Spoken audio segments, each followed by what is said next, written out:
आज देश में लोग सत्य को जानने के लिए बहुत उत्सुक है।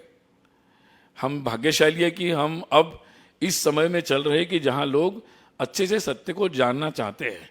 इसलिए आप देखेंगे हमारे देश के इतिहास के बारे में इतने विचार हर जगह आ रहे हैं, मीडिया में, सोशल मीडिया में, फिल्मों में, एडवर्टाइज में, शिक्षा में भी आ रहा है, किताबों में भी अब जो वास्तव में हमारे जिनको हमने सुनना चाहिए, समझना चाहिए, जानना चाहिए, उनके बारे में आ रहा है। हमने संविधान बहुत पढ़ा, लॉ हमारे लॉ कॉलेजेस में बहुत पढ़ाया गया, परंतु लॉ कॉलेज में भाई क्या पढ़ाया गया? हमारा संविधान का स्पिरिट क्या है?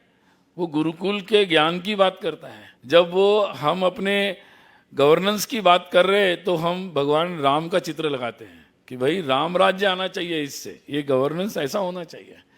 तो ये जो स्पिरिट है हमारी संविधान का, संविधान सभा के लोगों का, हमारे स्वाधीनता सेनानियों का, वो स्पिरिट कहीं मिस हो गया था, इतने वर्षों में पहुंचाया नहीं गया।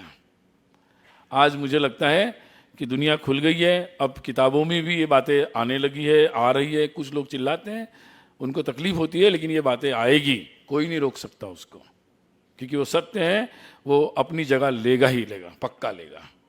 अब ये बातें मीडिया में भी आ रही है।